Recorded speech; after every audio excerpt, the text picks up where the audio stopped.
And we are live. I couldn't be more honored to have Dena as my guest today. Thank you so much, Dena, for being here.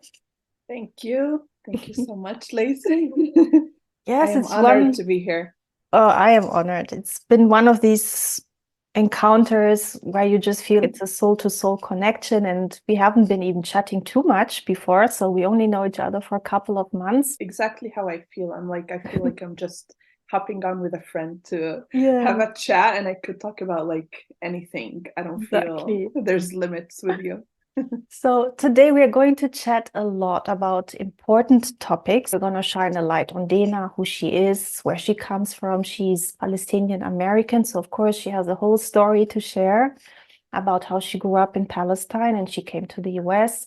There's a whole lot of adversity we are going to go through that she is willingly sharing and vulnerably sharing with us, which I'm so grateful for. And she will, of course, speak about this transformation she went through. So she became the woman she is today. She's a transformational coach. She works in the quantum field and she's an artist. And so we're going to talk about manifesting and mindset shifts. She has been training with Bob Proctor, who's one of the major self-help authors and mindset coaches. Why don't you go ahead and also share a bit about yourself? Yeah, thank you, Lace. The hardest part for me every time someone asks me to introduce myself is like, how do I introduce my entire multidimensional and human self and my whole life in like a short sentence? But I could sum it up as, in addition to what you said, is quantum transformation coach and Palestinian artist. And my path really started unexpectedly and through heavy shocking trauma that awakened me to my path. So I feel like my path chose me. I never thought I would be on this I path. get goosebumps. Can I just Yeah. interrupt you? Like, oh my God, when I get goosebumps, there's something important here. Like, Yeah, me too. It path feels chose like me. that's true. I It keep getting the chose me. goosebumps still. That is such a beautiful thing to say. My path chose me. I mean, there. Yeah. Wow. Thank you. Yeah, my path chose me. There are parts like we choose to sign up in programs. I did that like choices, decisions after that when my path chose me. But really, what appeared to me, I never expected, which maybe we'll connect it later to manifestation, the Hmm. expected and unexpected parts. And this is where my whole life shifted. I feel like there was a line between my past self and who I became later. The version of me who lived in Palestine and the version of me who moved to America, and they're completely different lives. It feels like a different person. And yeah, I really love what I do. It wasn't easy to explore all of this. I know you were growing up in what is known as the West Bank. Yeah. Can you share with us what your childhood was like growing up in that part of the world? Mm, yes, it's like the moment I got on the podcast, and anytime I have to talk about Palestine, I could feel like not emotions, but it's like my heart is beating. It feels like a lot of energy Mm, to like talk about it. definitely. And that is because the first piece I'll share is it used to feel like that's what's normal, how I grew up as a child in Palestine. That was all I knew. And when I left the US, I realized that, holy cow, like what was that portal that I was inside? And Mm, so that's where, when I speak about that version of me now, it feels like it's a lot of energy. And that's how it was a powerful childhood, I would start by saying. mm, To just being born Palestinian is an experience of its own that I don't think there's anything like it in the world, honestly. yeah. You're born on your own land, in your own indigenous homeland, where you're ancestors, generations, one after the other, were born, but you never feel like you're welcome there or treated like you are in your own home. And Hmm. so, from the moment I was born, that was my experience in life. I was born through intensity. I feel Wow. like I came for an intense maybe journey on a soul level, because how it started when my mother grew up in the US and she moved to the West Bank in her 20s for a visit. She's full Palestinian, my father as well. And she met my father, they had me. And when she was pregnant, it was that what's called Intifada time, and it was the revolution happening and Palestinians fighting for their own rights in the West Bank and a lot happening. And so while she was 7 months pregnant in me, she was hit by a tear gas bomb, and I almost didn't make it into this life. And she had to, like, what she shared with me is just sit for couple of months and wonder how this baby is gonna turn out like normal. They didn't know, they were not sure. So my mom, of course, we have like a dark sense of humor, and she uses it as a funny thing now. It's like, yeah, you didn't turn out normal. But we know what that means. It's like being different, unique. And I'm like the Palestinian starseed in the family. Yeah. And so that was the birth of the first milestone, was intense of its own, of even being born that way. And from there, growing up under occupation, it's a lot for a little child who's just starting to get a sense of their environment. And this is my mom and dad.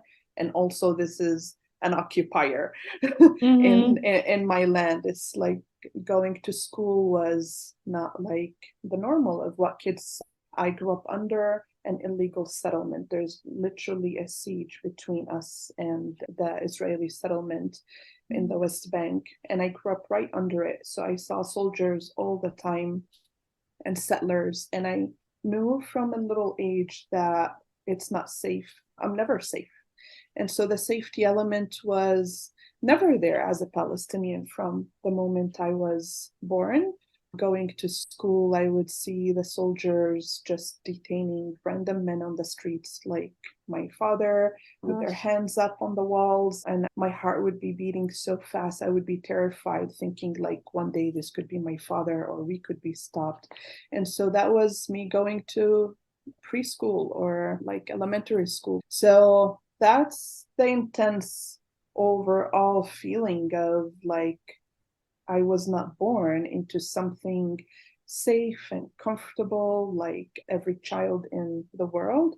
However, the beautiful side is there's, of course, always beauty in life. It's not just the intensity. The beautiful memories for me that I appreciate so much and I would never change is like being born in Palestine. There's something so special about it. Everyone who visits the land feels it. You literally feel you are in the Holy Land. You feel the ancient vibes when you are there.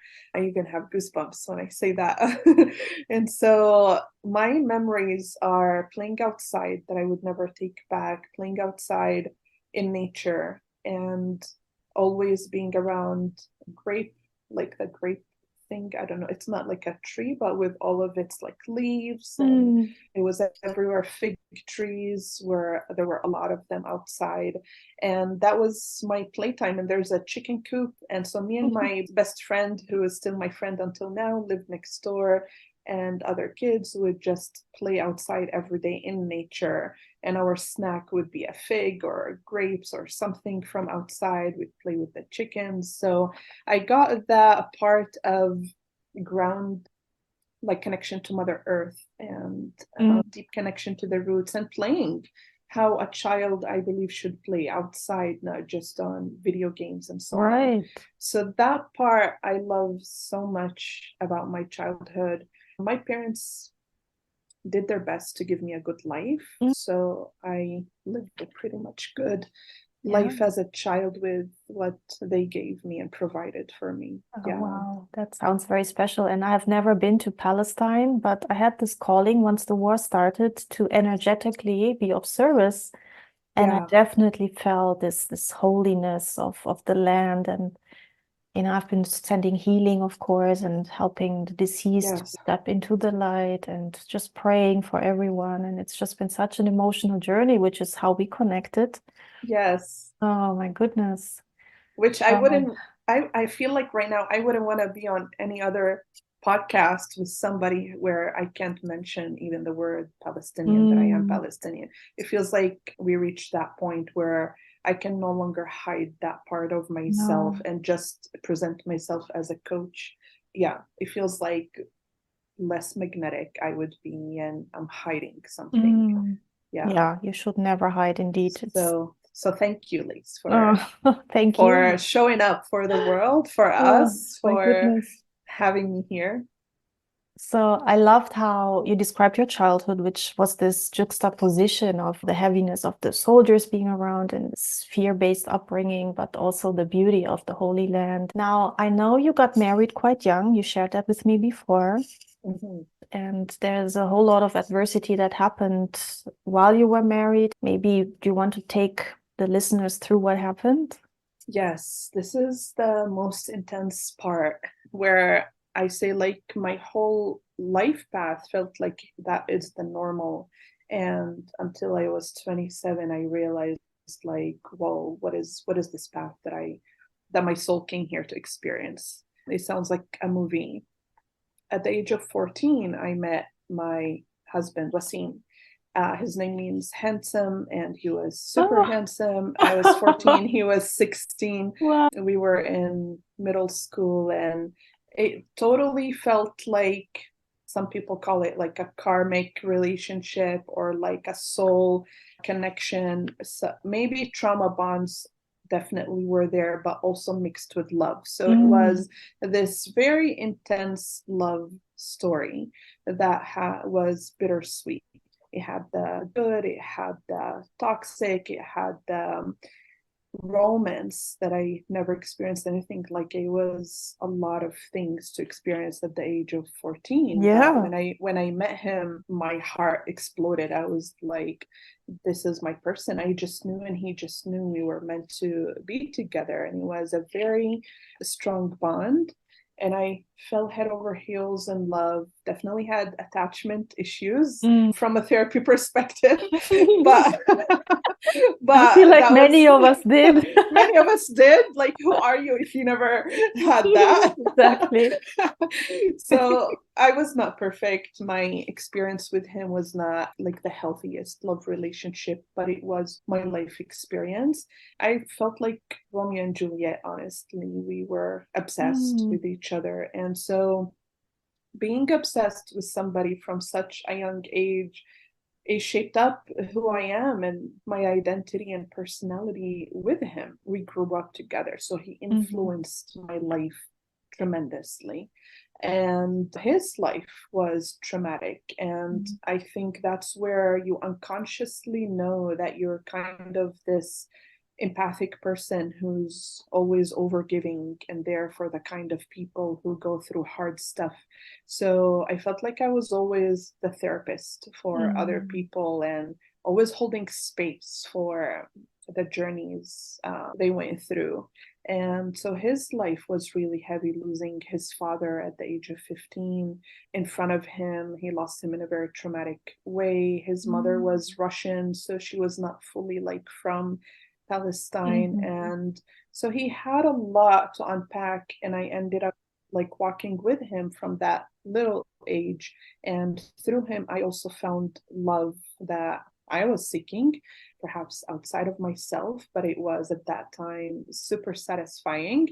And so it was deep, very intense love relationship for 13 years. And 13 years together is like a very long time. At the age of 18, I traveled to the US for a year to go to college, as I was a citizen through my mother.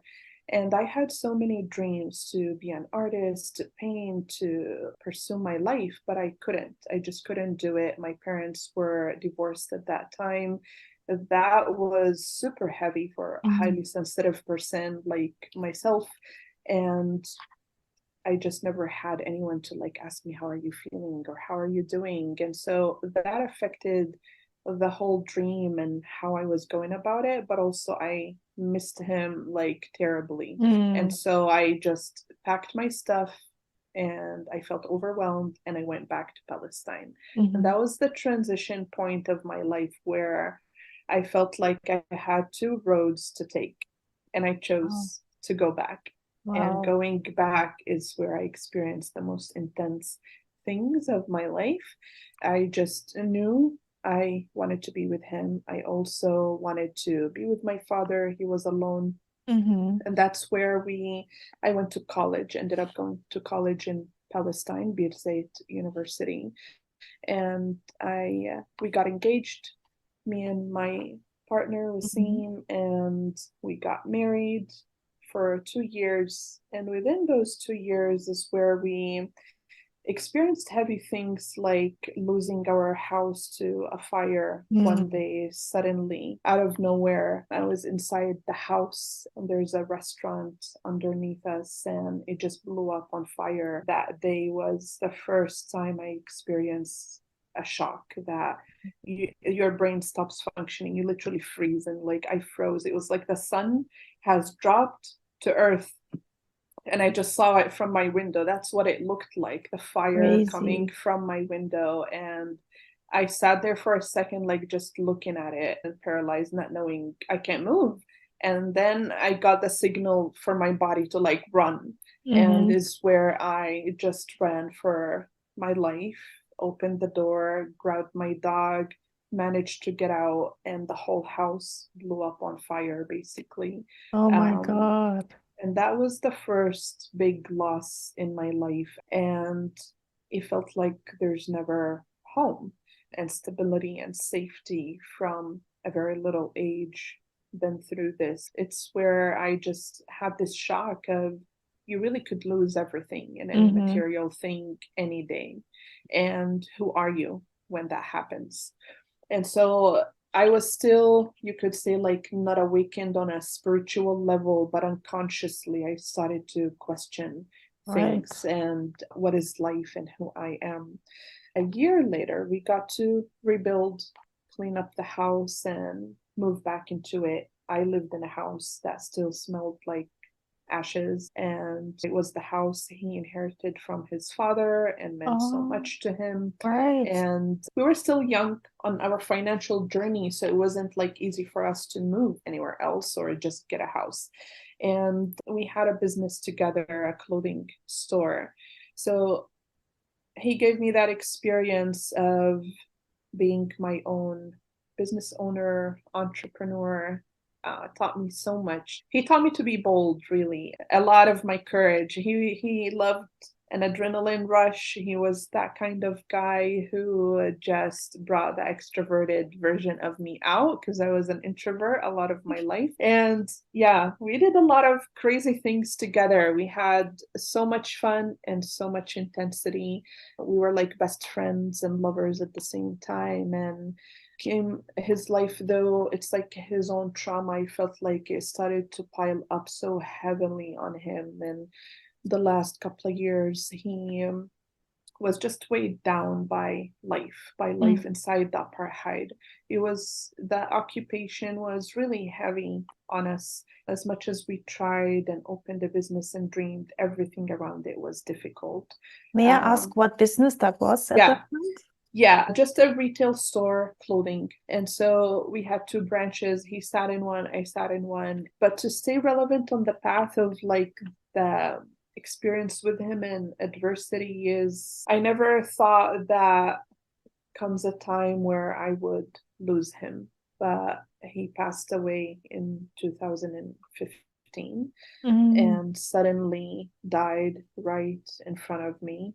And one morning I woke up and he was just drilling in a wall with a tool, just wanted to fix things. He was a handy guy, loved always to fix stuff around the house, but I felt like all his rage and all his anger he was putting it into something, into a project and into that. And he didn't wear a helmet, he did not have expertise in using that heavy machinery. Oh, And that's where the traumatic scene hit and the wall collapsed on him. And I remember the moment I heard the sound hit, and that was the wake up moment of the biggest trauma of my life. was that the same house? The same house. That's Yes, insane. So I know. much It's like the tragedy. house is cursed. There's so much Yeah. tragedy in there. Yeah. Oh my And goodness. May I ask how old you were at that point, 2015? yeah, I was 27. Yeah, I Yes, was super 27 young. years old. Hmm. Speaking about it now, I could, like, in this moment, feel how I speak about it from a healed space, but it took me 7 years to get to this point of being Of able to course. even share the story like I'm telling a movie or a story without re-experiencing the trauma of it. But that Yes. moment was the moment that changed my whole life. In a single moment, losing the person I spent 13 years with. Mm. It was losing a lover. It was a sudden shock. I didn't get a time for goodbyes, a time for grief, or to prepare myself for this. And seeing it from the balcony and hearing that sound, I was frozen and paralyzed again in that moment. My legs wouldn't move, and my eyes saw the scene, but my legs wouldn't move down the stairs, and I felt really puzzled. And I tried to go down, but my legs wouldn't. Mm. And it took a moment until I got the signal again of like run. And I ran down the stairs and tried to save him. And that was part of the heaviest things to do in life, is Mm. to witness the love of your life still breathing, but unable to do anything about it. It's a complete moment of helplessness and shock. And I screamed the biggest primal scream of my life, like a mama bear in the woods, that it brought all my neighbors. There was a next door restaurant to Mm. us. The employees just jumped out off of the wall that separates us. People came in and they lifted it up, took him to the hospital, but he didn't make it. It's the catalyst for my journey. So you were 27, you went already through a lot of adversity, and this being the final one. So I know you moved to the US. Was it soon after this incident? Yeah, a month after, that's where like a choice was to be made of Mm. what do I want to do with my life. Part of me wanted to stay for all the memories and not wanting to leave that place, because leaving meant moving on. Of course, at that time, with all the grief and the shock, I didn't want to move on. I wanted to hold on to even the trauma, to the grief, to the memories, to everything. And so at the same time, I knew there was nothing left for me there. My mother and siblings were already in the US. I was already not happy with my life inside the apartheid.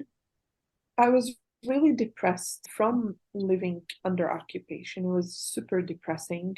The resources are very limited, the opportunities are limited. Every time you dream, there's but this, but the wall, Mm. but you can't import anything you want, Yes. but you can't export, but you can't use credit cards or sell online, but.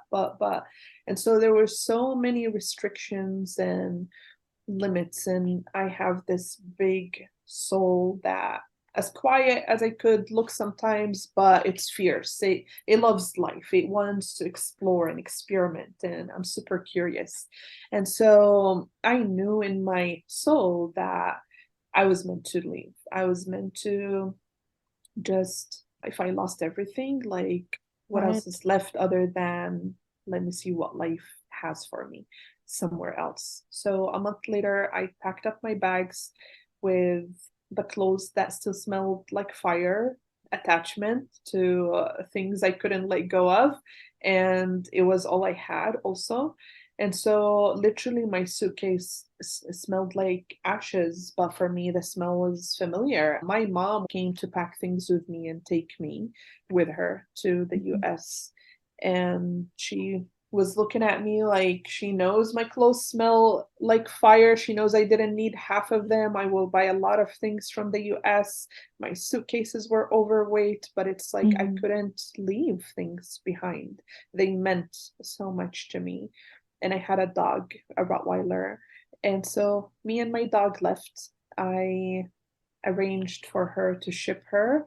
I didn't have a penny to my name. So at that point, I experienced the most traumatic thing in my life, but also I realized, like, what have I done with my life? I had $0 to my name. I had nothing.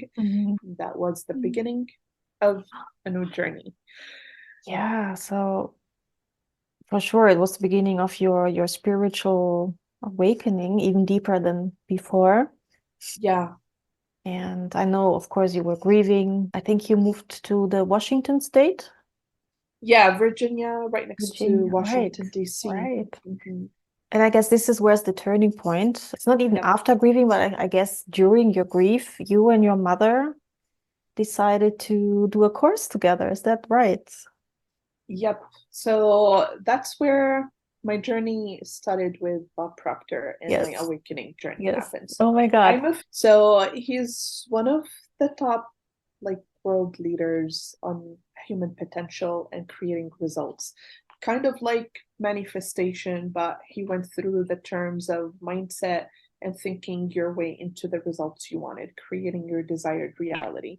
And he's a legend because he started way long ago, one of the first in the whole industries of the coaching world, self-development, leadership. There were not many people teaching what he was teaching.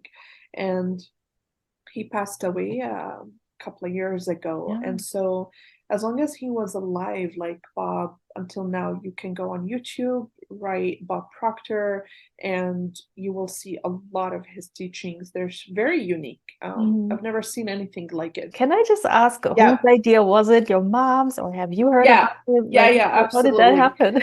The awakening moment of even how I came across Bob, that's how my path chose me. And he was the first like catalyst to the whole journey.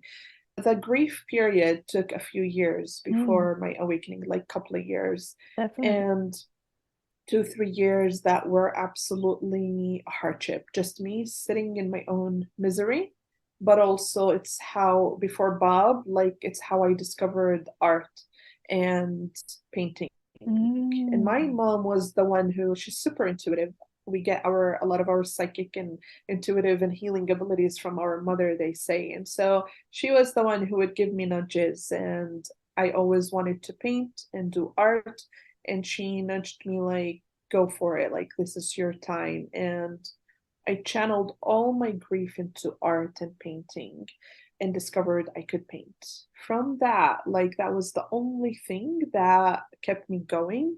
And I would go in and out of channeling my grief into art and then going into absolute victimhood, misery, despair. And art was the only form of any kind of healing that I had with me. But other than that, I knew zero, nothing about therapy. I knew nothing about healing. I really honestly was so blind that I didn't know your thoughts could become things. Yeah, I didn't know until my early 30s. Yeah. And I had no it's idea. shocking. Like, what? I did not know that thoughts become things. That's like the basic self-development 101 thing, like to start with. And so one day I come angry from work, pissed off about my boss and life, and I was blaming people and the circumstances. And I come to my mother, and she was like watching this workshop that she signed up to with Bob. So she was the one who brought Bob Oh, into my I life. love that so much. And we're both like messengers for each other, me and my mom. She brought things to me, and I brought so many people to her as well and guided her on her path of healing and as well. And so Wow. it started with that moment. I walk in angry. She's listening to Bob, watching this workshop, the paradigm shift. He was known for the paradigm shift seminar. and he would host it online. And she told me, like, you should listen to this guy to get out of your own misery. Like, and she was sick and tired. I don't blame her. I brought a dark cloud of grief. Of And it course. turns, after a while, when you sit in victimhood for so long, it turns into negative energy that is destructive to you and everyone around you. And it's understandable, but also it took a heavy toll on them, and they were grieving as well. So Bob was the guiding light for us, and he means the world to me. He's the catalyst for my whole journey. I literally saw a complete drastic shift. It was like a line was cut. My life was split of life before Bob, life after Bob. Wow. Can I ask, so were you doing the online courses with him, or did you have physical Yeah, meetups as well? it started with the paradigm shift seminar that he was known for, where I would go repeatedly in person. So we got super excited. Like, the moment you find Bob, and especially at that time when there was nothing else, you're like, what is this? I want to be just in that space all the time. And so I felt a drastic shift, a light bulb turned on in my mind, and I saw possibility. I saw hope for the first time in my life, and I wanted more of that feeling. So I started to go to in person. I would fly there, whatever money I had, whatever my mom money she had, we would put it for flights to LA. He's from Toronto, Canada, and he would host his events in LA. He would host around the States, but that was like his main place. And so repeatedly going there, I started with just these workshops, one after the other. And Bob emphasizes the power of repetition to change your life. And this is one of the first lessons that I would share here. And what helped me change is the repetition of what I was familiarizing myself with. And so started with that, did so many workshops, every workshop he would host before any programs, any courses.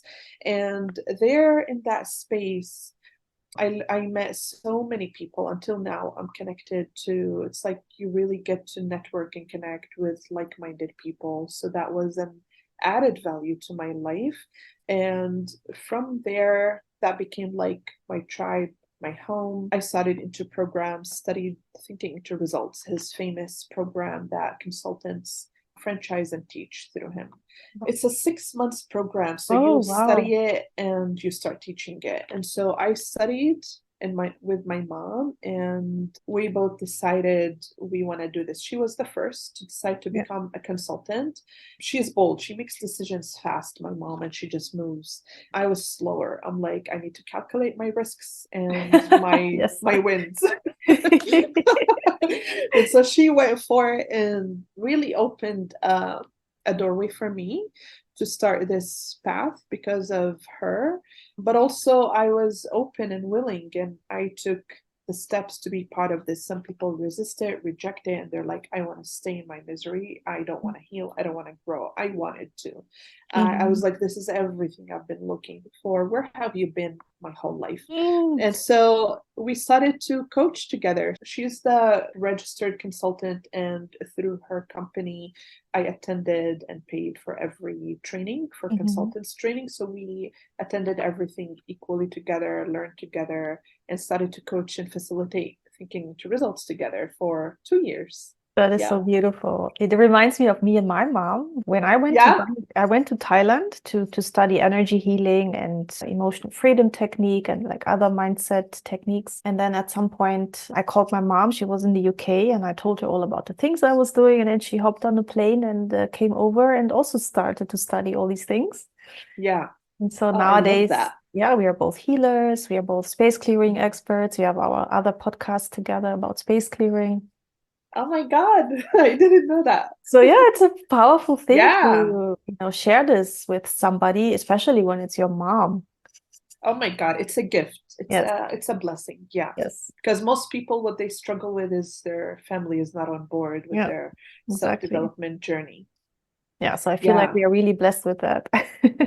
100%. Wow. So you had this intense awakening through Bob and through your grief, of course, as well. And this intense program of 6 months. what happened afterwards once you finished? Yeah, that was the first moment where I really witnessed what it means to feel your power, personal power, and recognize it, and higher power also. And so this is where I really had a paradigm shift, which is what Bob teaches all his seminars, all his classes. The paradigm is all the programming and beliefs that we acquired growing up. It becomes like part of you that runs the show, your thinking, your emotions, your behavior. And so this paradigm that was inside me, like an identity, was shattered and shifted into a new paradigm. And so Mm. through Bob, I got to experience what it's like to create a new reality. And through the power of the mind and intention and action. And so these three elements combined showed me that you could really create a new reality. I could really become a whole different person. I could shift my self-image and my identity and who I think I am and believe I am and what I think is possible for me. And that was the shifting point I and love that. transition. And so from that teaching, I was so lit up. Like I just found $1 million because I'm like, for 27 years, everything I went through, being not knowing anything about this and coming across it made me like jump with excitement of feeling like everyone should know about this. The whole world should learn this. And that feeling of like passion is what started my path as a coach. Mm. I really didn't go through, when I started, I didn't go through the experience of doubt, of who's going to buy this, how am I going to find clients. So really, Bob gave me the gift of believing in magic, miracles, and Mhm. possibilities. And the passion like made me bypass doubt and bypass everything. I'm like, I don't know how it's going to happen. Bob always says the how is none of your business. You just need to go and follow the nudge and keep going consistently until it works. And so you'll tweak your way until you get there. And so I went with that and I really borrowed his belief from his stories and from how I saw myself shift, seeing hope, seeing possibility, feeling better, and feeling I have power. I don't have to be a victim my whole life. I could choose new thoughts. I could process how I feel, and I could take different actions that create different results.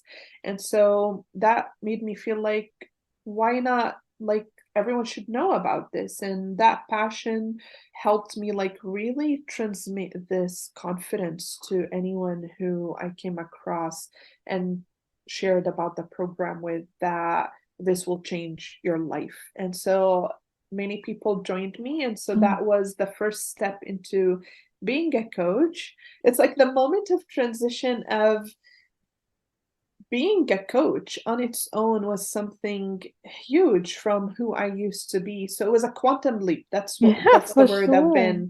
I've been looking for, is a quantum leap of doing something I've never done before, really believing in myself, selling high ticket packages to people I never met before, I never knew before, and on a phone call they were like, yes, I want this. So it was a lot of responsibility, but really my trust in it, because I experienced it, paved that beginning of the journey. And until now, these people, most of them are in my life. They are in, it's been 4 years or more, they're in the membership with me now, a lot of them in Star Circle. So that's a whole story and a whole It vibe of its own.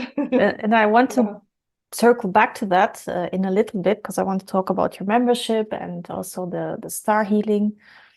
But I wanted to talk a bit more about manifestation as such, Mhm. because I know in the New Age communities, there's such a misconception around it that really isn't Yeah. helpful. And even it's detrimental to people's mental health, I feel. Mm. So What I do love, you feel is the part that is detrimental? That oh, there's that a would guide me few. There, to what to share. yeah, there's a few that I've found over the years in that, as we label emotions as positive emotions or as negative emotions, like anger, for example, that, you know, that's toxic, that it has a low vibration and you cannot manifest anything, or you'll just manifest crap out of it. Or grief, the same, or, you know, any kind of emotions that we as humans have to face in life, because that's life. It's almost like you get brainwashed into not feeling these, to suppressing these. And that's where I then got anxious about this, as I got into manifestation. Oh my God, can I not have a winter depression? What happens now? Oh, yes. I Or, relate to that. or after a breakup, I was so heartbroken. I was like, oh my God, like, am I gonna manifest like incredible shitty things now? Because, you know, I'm not in a good space. Yeah. But I don't know about you, but I found that even when I'm grieving, even when I'm shocked, even when I'm super angry, I'm angry at the world right now. Oh, I'm yeah. raging at some points also. Me And even too. when I'm heartbroken, all of that, I'm still manifesting, Yes. you know, powerful Exactly. things. So I wanted to hear your point of view on all these Yeah. emotions and Oh, I agree exactly on what you shared. So this was the discovery that I had. What Bob taught me was a foundation base and fundamental that until now it guides a lot of what I do. However, it was a program, a structure, a process, and a method. But there's a whole world out there to experience. And what I personally believe is we're not all the same. Like we're equal on this earth, but we're different. Some people are very intellectual, some are artistic, creative, and so on. So what works for one person doesn't always work for another, right? exactly. It's as simple as that. And so there has to be experimentation on this path of self-development. I don't feel it's black and white. What I believe around manifestation and this point is there are universal truths and there is experiential Mhm. uh, truths, what is true for you. And there is universal truth that works for everybody. Universal laws, gravity, we're on Earth, we're not floating around. There is gravity, like there Mhm. is law of vibration, there is law of attraction, but how it works, how we experience it, might be different for each person. And meaning some people will never feel like they could manifest everything they life in the most fulfilling life without trauma work, because it's always like sitting in their aura very densely and heavily that even if they manifest things, they lose it. If they feel unworthy of it, it doesn't feel good. And so, and there are people who their journey was really simple. The manifestation 101 pipeline of I think it, oh my God, I'm excited, I have it, and I keep it. And good for them, like amazing. That was not my experience. True. I went through a whole year of healing my trauma in Thailand. So I know I invested a lot of time and energy to, you know, heal my trauma. Yeah, I feel like I didn't share about your point of like the manifestation is what I discovered is you can manifest all the time. We're always manifesting. This is a manifestation, me and you meeting up. True. However, it doesn't like you don't have to heal your trauma to Mhm. manifest, but Yeah. how you experience your whole life, like creating a new reality, each person will do it differently. And I have found I was really like disappointed and went into a depression after my awakening, after meeting Bob and so on. There was another journey of a whole new spiritual awakening where what used to work didn't work the same way for me. And I felt I can't be just positive and thinking Mhm. good thoughts all the time. I can't just feel like I always manifest and it has to happen, and that means I'm powerful. Mhm. What if sometimes things don't happen? What if they take longer time? What do I do in between in that phase? Yeah. How do I hold myself together? And so I went through anger and rage, and right now I'm in rage with you as a Mhm. Palestinian with what we are seeing in the world. And if I had not learned on my journey that you can always manifest and create regardless of how you feel, I would not be functioning right now. And so Right. I realized that when I'm angry, I make money. I attract Yeah, blessings. I love I that. attract soul-aligned people like you. I manifested so many good things in the Yeah. last 2 months, and it was the most brutal a collective experience for me in my life as a Palestinian. Yeah. At the same time, this duality happened. I can confirm. I mean, I was following you, of course, for a couple of months now on social media, and you just showed up so beautifully, in all your vulnerable self and with all your anger, disappointments, disillusionments. And yet you still had this light around you and the Oh, wisdom, and this enlightenment that you share. And it was this authenticity. And I think authenticity is really one of the high frequency states. yes. We can be grieving, we can be enraged, but if we are authentic and we can share our souls with other people, like I met you, same thing, right? I feel like we manifested each other and we have this Yep. heart-to-heart connection. And like you, I met a few other people who were grieving this whole last few couple of months.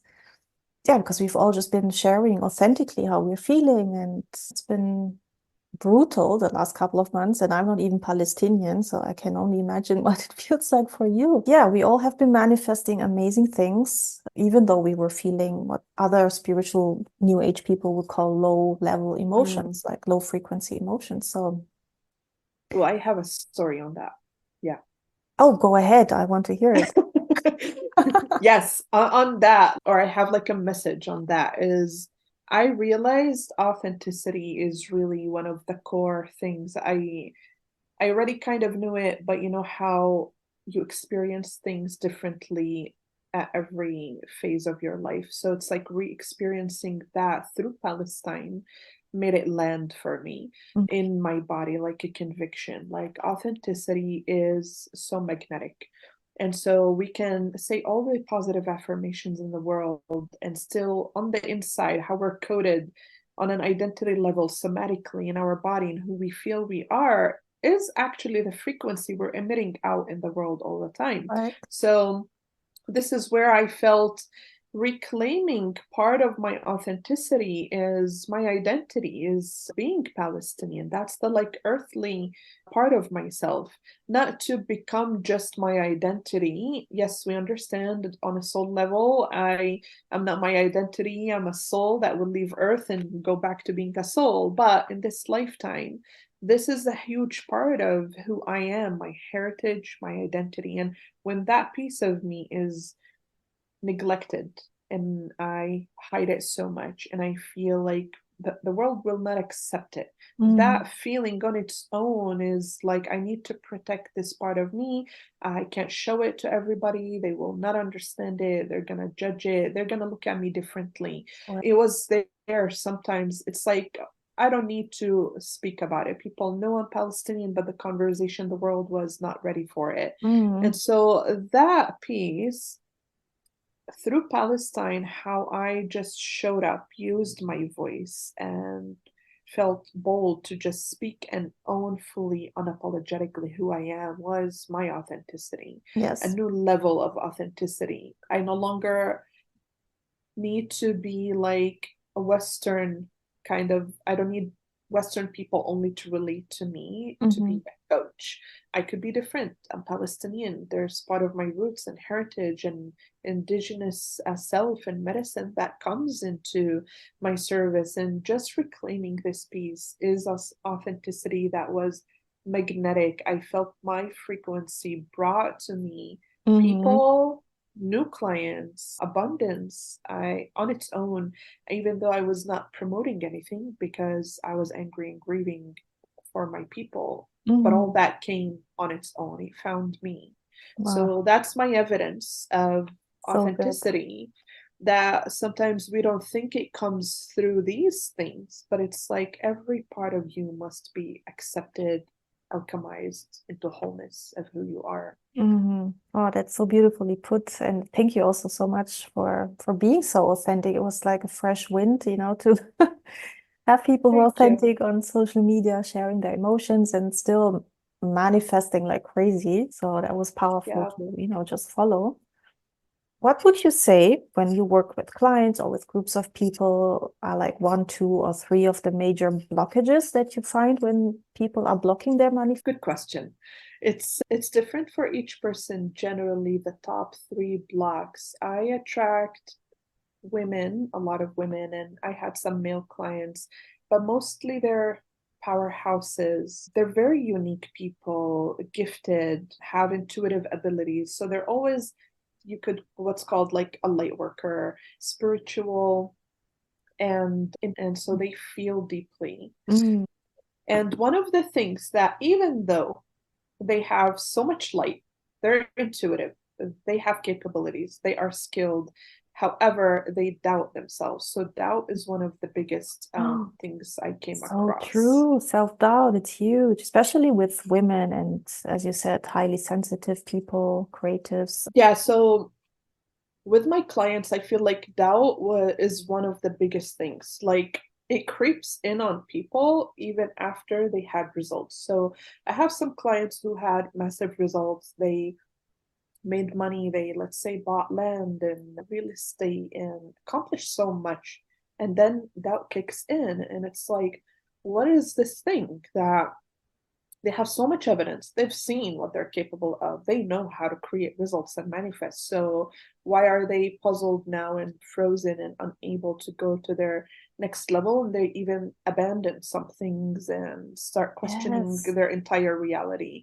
So for some, it looks like that. For some, it's like they just don't go for more after creating from pain or the first initial excitement of, let's say, how I discovered Bob Proctor. That was an initial excitement, but then you hit a plateau at some point because there's so many layers to evolving. Sometimes it looks like depression or questioning who the heck you are. Mhm. And so doubt is a major point that we work a lot on.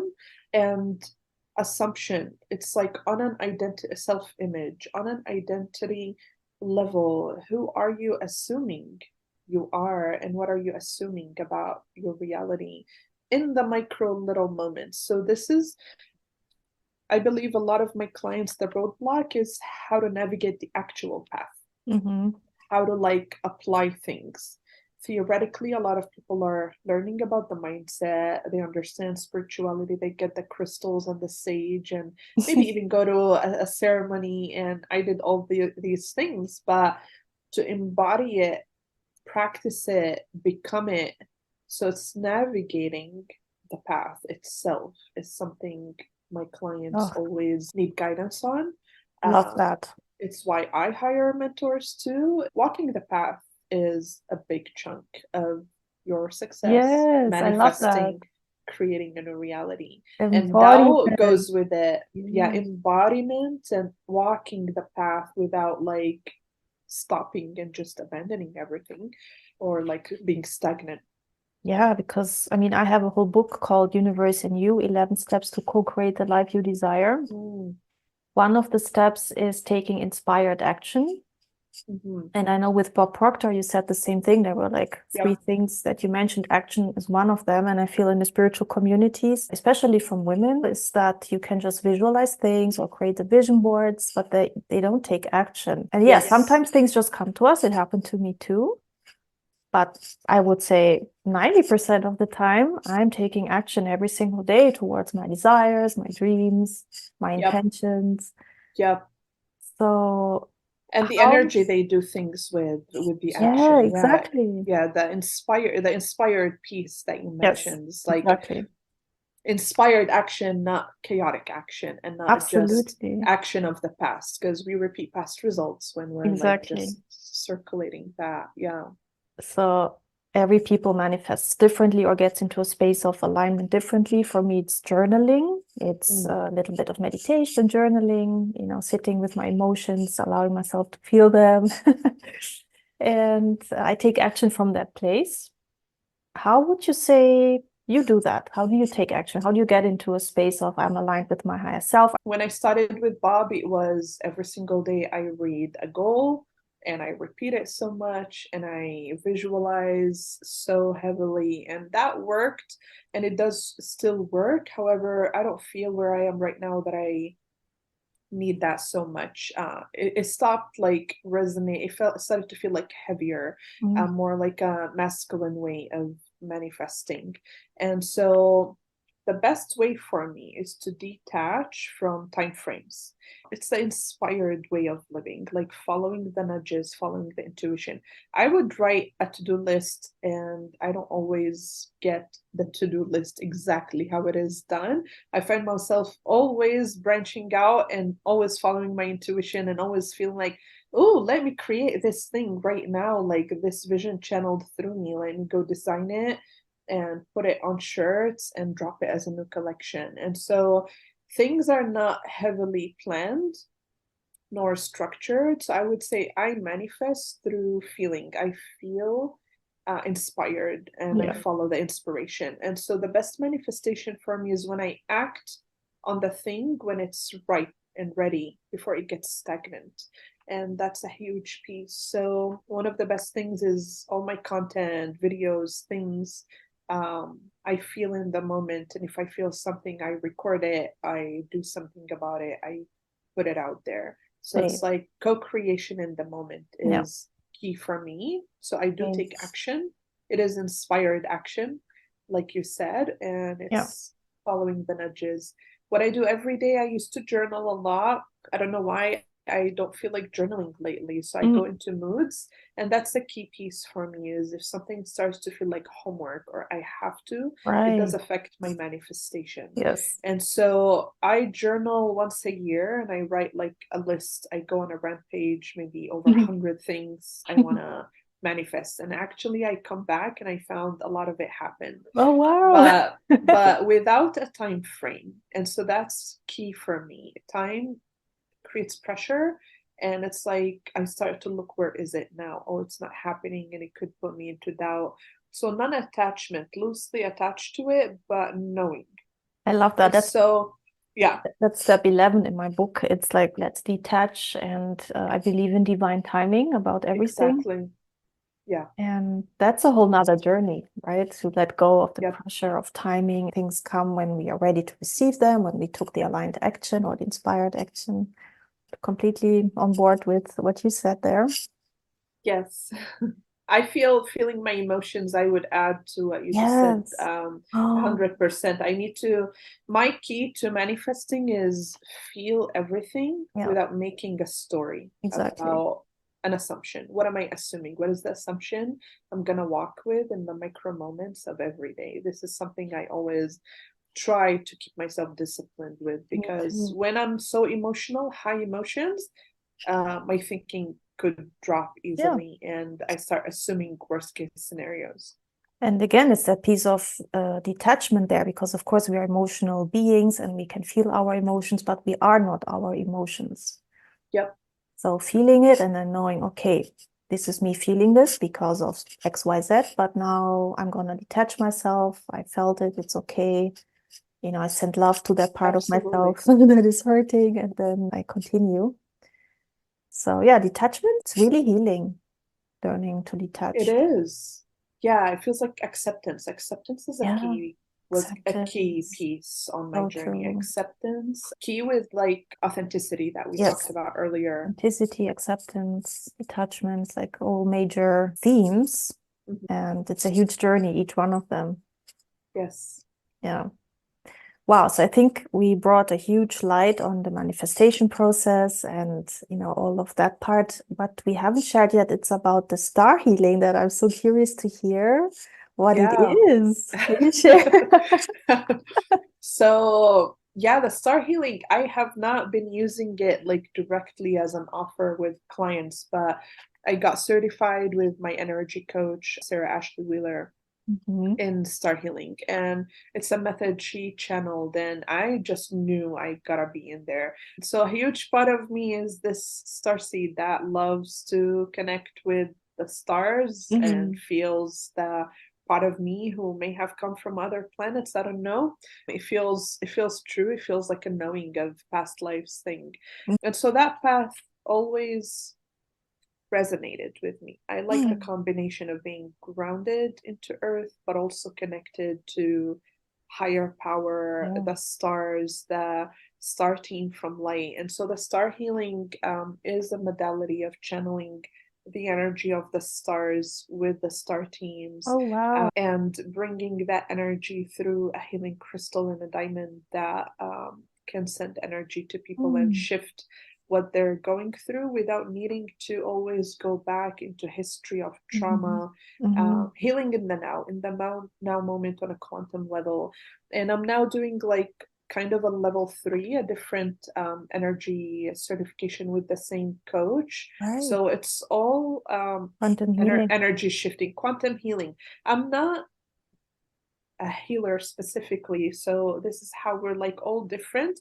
I'm not the healer that goes into like trauma, or I'm not a therapist. I'm not into like the hypnosis things, and I'm not the kind of healer who just like dives deep into all past lives like you, Lace, and clears that. I feel like I move energy, I shift energy, and help people step into possibilities. So how the quantum healing works for me is to move energy intuitively through laser focused insight and intuition. And from quantum truth, I could see what's relevant, what to focus on, and to clear it out as an energy, and to allow then the true authentic self to come forward and feel into, what do I truly, truly want?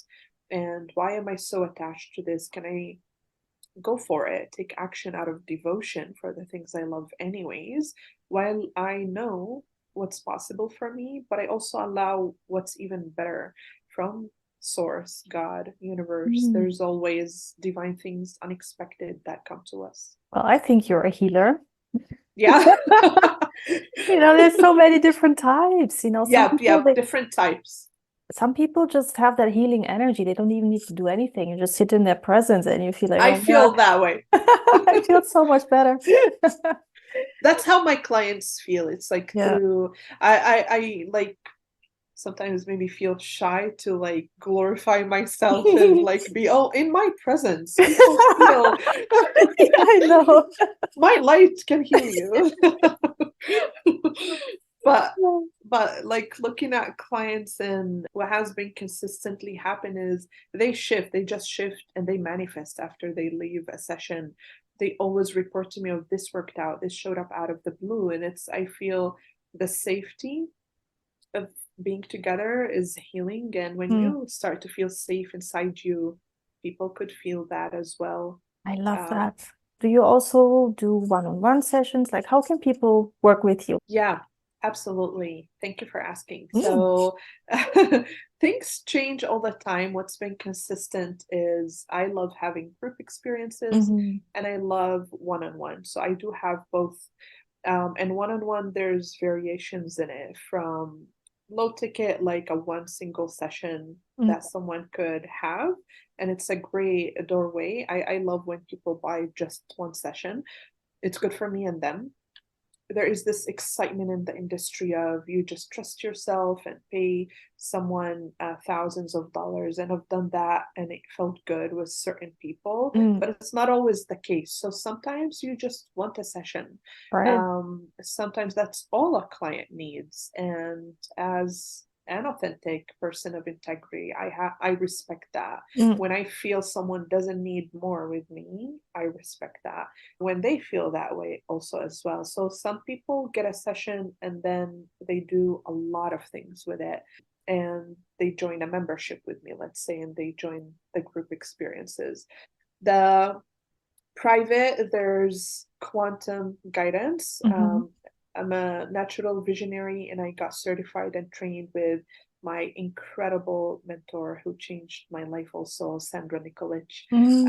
She's Serbian, lives in Serbia, and she's like my soul mentor. I would not be sitting with you. Like, I went through hard stuff on my spiritual journey that she really like brought me back to life and trained me in so many things. So with her, I got trained in the quantum. And so my one-on-one, I love just tuning into the truth of the quantum field. It keeps things relevant. It gives laser focused insight. So for high level leaders, someone who's skilled, someone who's experienced already on their path, they don't need a lot of work. Sometimes they need someone, they don't always need healing even, or deep, heavy childhood emotional work. So these are the perfect fit for quantum sessions, and whether single or ongoing, being like the oracle in their life and the guiding coach into results. And from there, it's like giving laser focused, sharp insight that they just act on it, helps them pivot. It saves time instead of wondering and guessing. You just get from the quantum what's right now available to tap into, act on, shift into, manifest. It like harnesses energy and focuses I the love that. guidance. Do you have a specific type of clients? Like, I know you work a lot with the healers, the visionaries, spiritual Yeah. businesses. Do you also Yep. work with women with traditional jobs or a career that they want to up level? Yes. Anyone who wants better results Yes. and to feel good about themselves and how they experience life. It's like you, how you experience life and what you create in it, the results. So really feels like expanding into your most authentic self and next level results. And the process looks different. They are powerhouses. I really feel it's usually someone who has a bold soul or a depth. They're deep, they're wise, they're medicine women, they're conscious entrepreneurs. The combination is they care about humanity, they have a good heart, they're of integrity, and they love results and manifestation. So a lot of clients have a job and have helped so many get promotions. Every person in a job like absolutely crushed their results. So Wow. and got promotions. And when it Nice. comes to entrepreneurs, that's where it's a co-creation process of the person must like follow their most aligned path and follow through with the guidance. And I love helping entrepreneurs, healers, coaches, any real estate agents. So I love working with really anyone. I don't care what they do as long as they want a better quality of life and are open-minded. Right. So we already shared a bit about your group, but do you want to share a bit more in depth of what happens if people join your group? What happens in there? Yeah. And so the one-on-one, there's different variations that people could ask about, from the single session to a whole year together. And the group I have right now, Star Circle membership open. It's like a mastermind membership hybrid. So monthly experiences, Zoom calls where people could come and receive mentorship, but at a very good price. So they get quantum guidance, visions, transmissions. It's every month has a theme of its own, like customized to the collective, but also to business. So it feels like it keeps people on the leading edge of impact, prosperity, and leadership, Oh, I because love that. we're always changing. If I am going to teach them a classical thing, it works, but they have to think so hard about how it applies to the world. So I feel like a bridge between cosmic wisdom and human medicine and healing. And also, where are we in the collective? If we're not relevant to the world, to the industries, to social media, to how technology is evolving, to what's happening in the world, then we live in a bubble. So I feel everything goes in relation with each other. So the membership is monthly, has some courses in it, audios, circles, Zoom calls. It's like this sisterhood container, comes with a Telegram chat group. It's a really beautiful space to come Wow. together, expand, have a community, and really shift your energy and go to your next level results. Yeah. So just so the listeners know, I'm going to hyperlink this mastermind / hybrid experience in the show notes, so you can find it there. Thank you. But yeah, I love all the ways that you work with people, be it one-on-one, be it, the membership, like what you do is so precious. I also just wanted to talk about your art a little bit Oh, more. yes. So can you tell us about what you're doing at the moment? Because I know you have your shop and people can order all sorts of things. I've seen handbags that you hand draw Yeah, on, and jeans yeah. and t-shirts and I do so many things. yeah. The art, it's completely different. It's like Mm. a whole different world than the coaching. And for so long, I felt like I should choose one and just pick one. And there were like, this art business is Palestinian mostly, but I introduced into it like empowerment, and I have like a new collection that I'm gonna add for quotes on shirts that are like inspiring, empowering quotes. So it's like Palestinian and liberation inspired brand. Mm. I bring in elements of my heritage, my roots, Palestinian things like we're famous for the embroidery patterns, certain things that people are so into in our community. And right now, it's the first time in the world I never thought in my whole life that I would see non Palestinians wear our things and buy Yeah, them and they be are interested in everywhere. them. The I kufiye know. scarf, like seeing people who come from other countries wearing it everywhere is like so amazing. So it's it got reactivated so much, and I feel like it's blooming and it's growing. So in Levantinian, this brand, I it's my expression. I have done paintings on there, oil paintings. I have prints of them. I paint on handbags, leather jackets, denim jackets, but I occasionally take those based on my time. I print on shirts. So I just love Mm. designing things and making something out of nothing. That excites me so much. And Mm. having it like hit home for people and speak to them.